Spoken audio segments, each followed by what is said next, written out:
Let's be honest, getting older isn't always easy. The world slows down for no one, but our bodies, our energy, and sometimes even our confidence do. But every now and then, we meet someone in their 70s, or even 80s, who's not just surviving, they're thriving. They walk without help. They remember everything without a list. They cook their own meals, pay their own bills.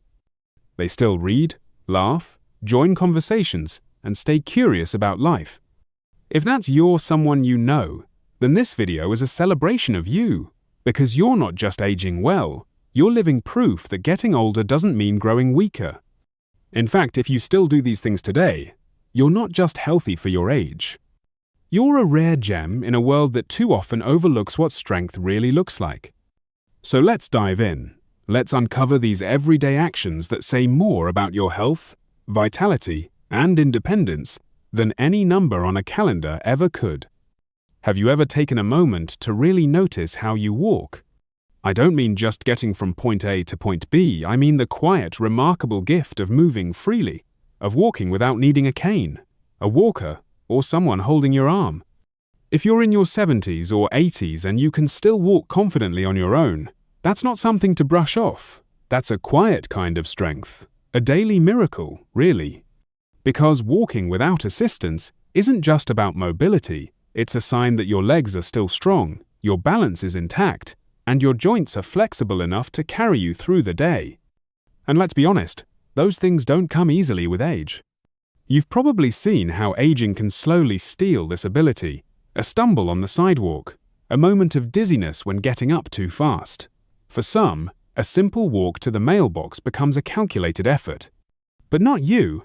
You're still moving with purpose, still going to the store, walking in the park, or dancing in your kitchen on a Saturday morning. And maybe you don't think about it much because you've done it your whole life, but not needing support means something powerful. You still have control. You still have independence. So the next time you're on your feet, pause for just a second. Feel your feet press against the ground. Feel your body carry itself forward. That's resilience. That's freedom.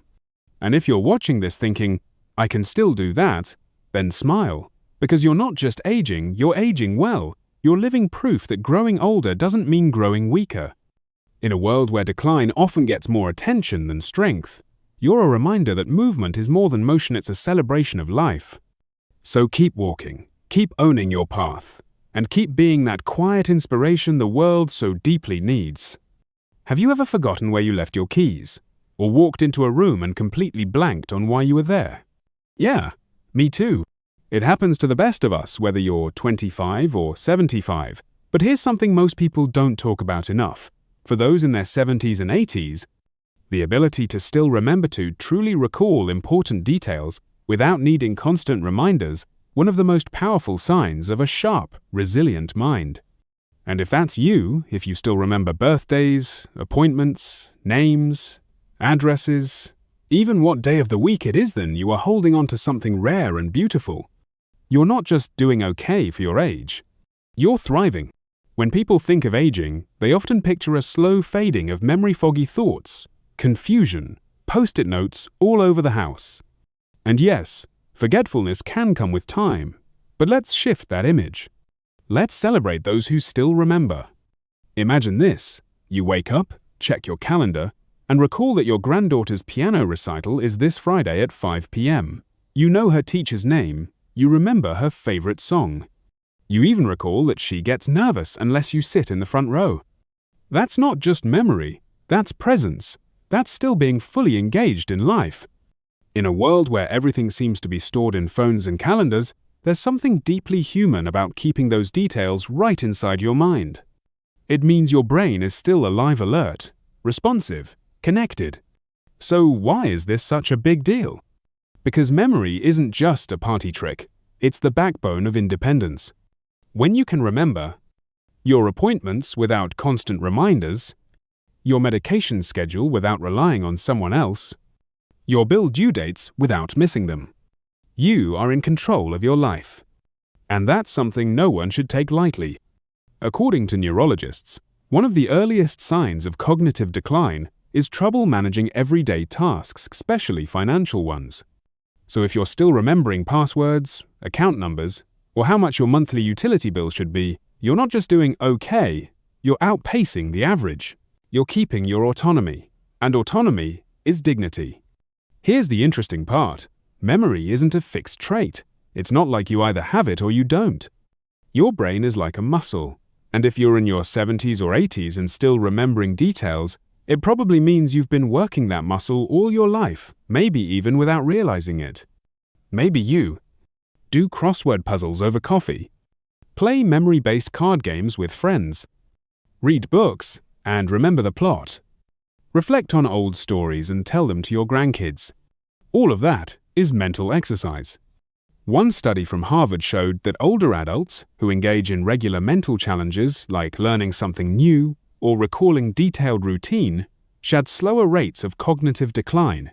In other words, they aged better. And you?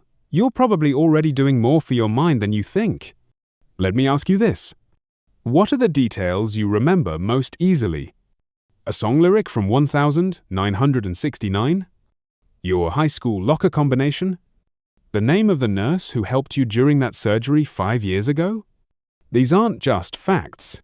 These are pieces of you. Memory holds stories, emotions, milestones. When you remember someone's name, it means you value them. When you recall your wedding anniversary or the day your child was born, it's not just a date, it's a thread in the fabric of who you are. So if you're someone who still remembers not just numbers and schedules but the details that matter, you are still deeply rooted in your own life story. That's not just healthy, that's meaningful. Let's be honest, society doesn't always paint aging in a positive light. We joke about senior moments, we assume older folks will forget, we talk slower around them as if their minds can't keep up. But here's the truth. There are plenty of older adults who are sharper than ever. They're managing family affairs, running small businesses, traveling solo, handling multi-step processes without blinking. So if you're one of them or you know someone who is don't brush it off, don't say, well, I'm just lucky, number. Say, I've taken care of myself, mind, body, and spirit. Because memory doesn't just stick around on its own. It's a reflection of habits, engagement, emotional well-being, and yes, a little bit of grace. Want to know what helps keep memory sharp? These aren't complicated. Staying social. Regular conversations keep your brain firing. Moving your body. Walking boosts blood flow to the brain. Staying curious. Reading the news. Learning to use a smartphone. Asking questions. Revisiting the past. Telling stories isn't just nostalgia, it reinforces mental pathways. And here's a surprise one, emotional connection. Studies show that people who stay connected to loved ones and feel emotionally supported retain memory better. That's right, love sharpens memory. So next time you call a friend, or remember your niece's birthday and send her a card, you're not just being thoughtful, you're exercising your mind. One more thing, when you keep your memories sharp, you're not just helping yourself, you're giving a gift to those who love you. You make their lives easier because you're not dependent. You make them smile when you recall old jokes or family history. You bring wisdom into rooms where younger folks are still figuring things out. That's legacy. You become someone others trust because your mind is steady and your memory is alive. There's something quietly powerful about walking into your kitchen and cooking a meal for yourself. Not for show, not for likes, just faux. If you're in your 70s or 80s and you're still cooking, really cooking, not just microwaving something from a box, then you might not realize it, but you're doing something extraordinary. Because preparing your own meals at that age is a sign of so much more than just hunger. It's a signal of independence, of sharp thinking, of hands that still know what they're doing. It's a quiet superpower, and you, my friend, are one of the few who still hold it. Think about what it takes to cook a meal. You need to plan what you'll eat, shop for groceries, chop vegetables safely, light the stove without hesitation, time everything just right. Each of those steps uses a different part of your brain and body, your memory, your coordination, your decision-making. So if you're still cooking at 80, that means your hands still move with precision. Your eyes still track detail.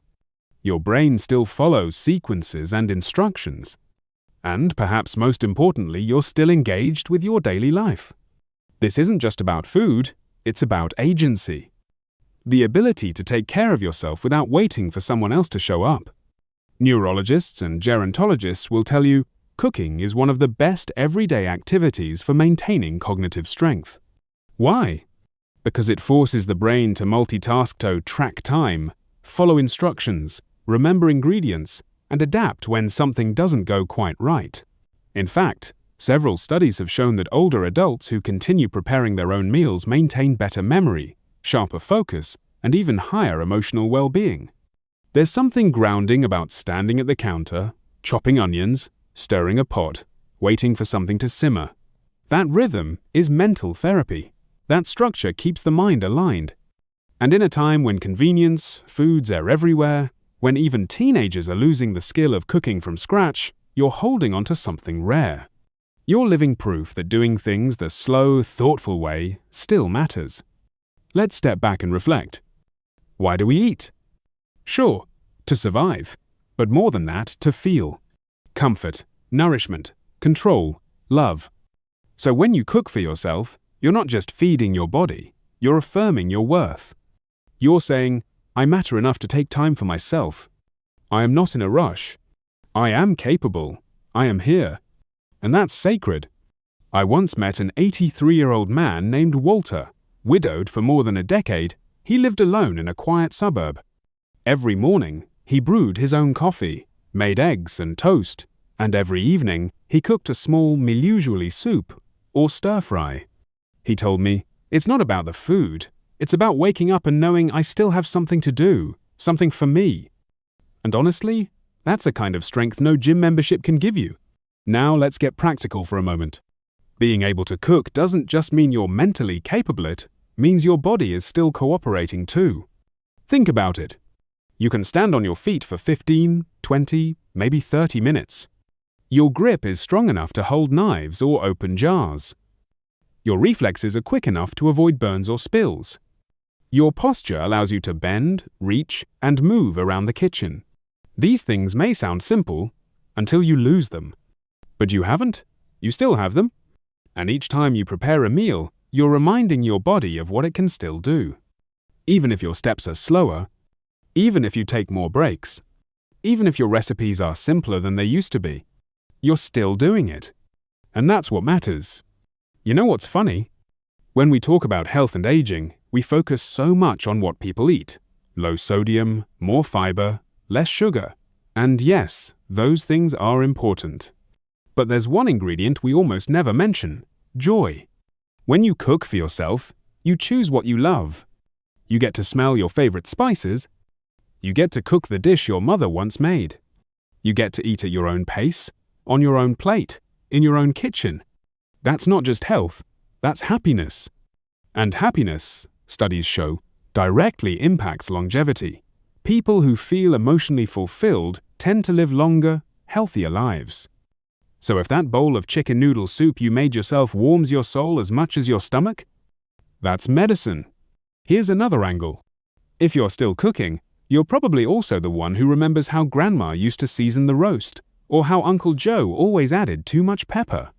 You hold recipes that might not exist on paper, just in your memory, in your fingertips.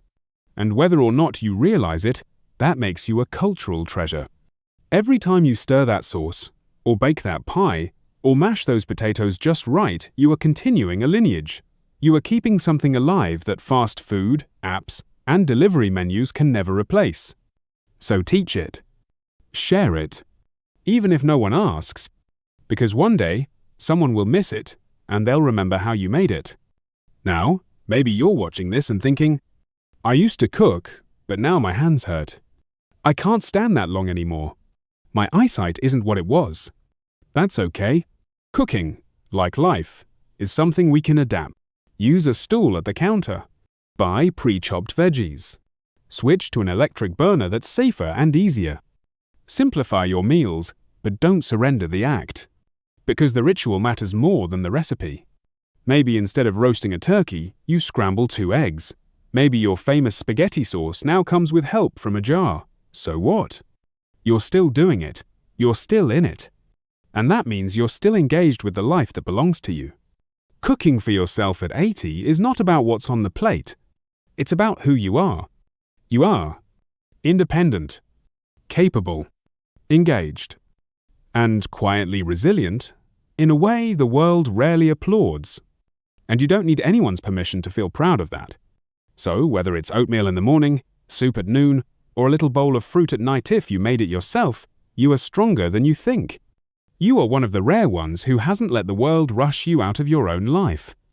And for that, you deserve more than just a standing ovation. You deserve a moment of deep, personal pride. Let me ask you something. When was the last time you paid a bill without a reminder? Or checked your bank account just to make sure everything looked right? Now imagine being in your 70s or 80s and still doing that. No help, no reminders, no one managing your money but you. That might not sound dramatic, but it is one of the most powerful things a person can still do in later life. Handling your own finances in your terms isn't just a skill. It's a form of freedom. It's a sign your mind is sharp, your judgment sound, and your confidence fully intact. If you're still keeping track of your bills, paying them on time, reviewing your bank statements, or even using financial apps on your phone, you are doing something that most people underestimate. Because this isn't just about math. It's about understanding patterns, making informed decisions, navigating risk, thinking ahead. In short, it's life logic. Think about it. Every time you check your account before making a purchase, every time you plan for your expenses, every time you budget your week, you're exercising the same mental muscles as a strategist or an executive. Only now, instead of managing a company, you're managing something even more important, your own future. Here's a fact that often goes unspoken. Financial confusion is often one of the first signs of cognitive decline. Researchers have found that older adults who begin to struggle with money management often show early signs of memory loss, decision fatigue, or slowed reasoning. It doesn't start with forgetting your name, it starts with a late bill, a confused check, an account that doesn't add up. So if you're still handling all of this smoothly, consistently, independently, you're not just staying afloat, you're thriving. Your ability to handle your money shows your brain is still making sound decisions, balancing logic, and spotting when something just doesn't feel right. That's a superpower, quiet, invisible, but real. And maybe you're even using apps banking from your phone, setting up autopay, or budgeting with technology. That might seem ordinary to some, but if you were born in the 1940s or 1950s, you learned about money through paper ledgers, envelopes of cash, and handwritten checkbooks. So adapting to modern finance isn't just practical, it's a sign of adaptability, and that's one of the best predictors of healthy aging. Because people who adapt to stay engaged with change keep growing. And when you take control of your finances through technology, you're not just keeping up, you're setting the pace for what independence looks like at any age. Let's get honest for a second. The sad truth is, financial elder abuse is on the rise.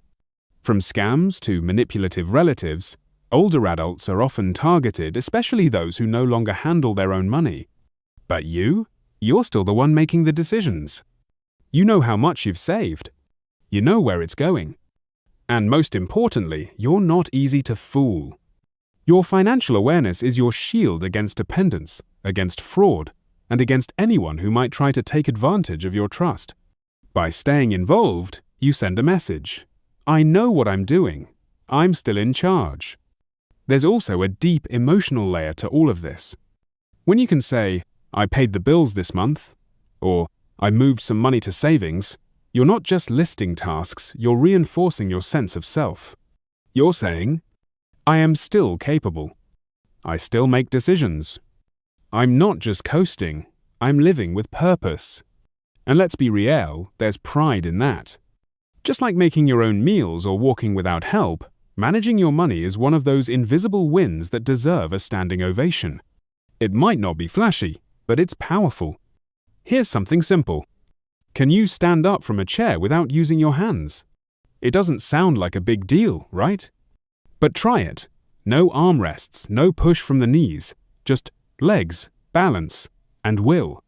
Now, imagine being in your late 70s or 80s and still doing that with ease. That's not just mobility, that's quiet power. You see, rising without hand support may look like a small movement, but it tells a big story. It means your leg muscles are still strong, your core still supports you, and your coordination is working in harmony with your body. It's one of the clearest signs that your body is still on your side. And in a world where independence can slowly slip away, where even standing up can become something you need help, with this simple ability becomes a symbol of freedom. It says, I've still got this, I can take care of myself. And there's pride in that. You don't need to run marathons or lift weights to prove your strength. Sometimes, the proof is in the rise from the couch, from the chair, from the day before. And if you can't do it yet, that's okay too, because strength is something we can build back. One breath, one rep, one day at a time. So try it, notice it, and if you can rise without using your hand, smile, because your body is still listening to you. And that is something worth standing up for. Let me tell you a little secret about aging gracefully. It's not always about big changes, new diets, or expensive treatments. Sometimes, it's about something much simpler like standing on one foot while brushing your teeth. Sounds silly? Maybe. But this small act, done every day, might be one of the most powerful things you can do for your body. Because balance, the ability to stay upright, to steady yourself when the world tilts, a little is everything. You see, when we think about physical health, we usually think about strength or endurance, but balance? That's the quiet skill that holds it all together. And here's the truth. As we age, balance starts to fade before we even realize it. One day, you feel a bit wobbly stepping out of the shower. Another day, you stumble slightly while reaching for something on the top shelf. They're small moments, but they add up. And if we don't pay attention, they become falls. And falls can change everything. A hip fracture, a long hospital stay, a loss of independence. But it doesn't have to be that way. Because balance isn't just something we lose. It's something we can practice. It's something we can strengthen. So how do we do it? Start simple. 1. Stand on one foot while brushing your teeth. 2 minutes, twice a day. That's it. You don't need a gym. You don't need a trainer. You just need you.